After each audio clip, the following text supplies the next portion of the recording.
मरी का सानिहा जहां दर्द की दास्तानें छोड़ गया, वहीं इस मौके पर मौका परस्तों की बेहिसी का मकरू चेहरा भी बेनकाब हुआ।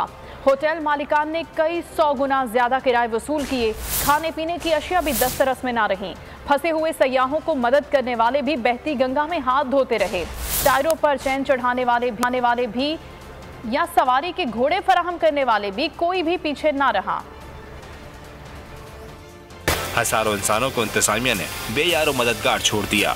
होटल मालिकान बहती गंगा में हाथ धोते रहे। क्या खाना पीना, दाम कई 100 गुना लेते रहे। रेट्स तो भरे हुए थे और रूम्स भी नहीं थे एक्चुअली, क्योंकि जो फंसे हुए थे सब चाह रहे थे कि रूम में निकलें, रूम में फैमिली को लेकर, बच्चे थे सबके साथ। लेकिन हमें भी जिस होटल में रूम मिला उसी वक्त एक आखिरी रूम था वहाँ पे। मुसाफिरों को रास्ते में भी दोनों हाथों से लूटा जाता रहा। कयामत की राह अंधेरी सड़क पर कैसे गुजारी, सयाहों ने रोंगटे खड़े कर देने वाला अहवाल सुना दिया। अल्लाह माफ़ करे, बहुत ही भयानक मनाजिर थे।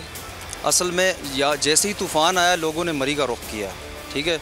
जैसे जैसे गाड़ियाँ फंसती गईं, ठीक है, कोई रेस्क्यू का सिस्टम, जो गाड़ी फंस गई वो फंस गई। सयाहों के मुताबिक मददगार कोई न मिला। मौके से फायदा उठाने वाले हर कदम पर टकराते रहे।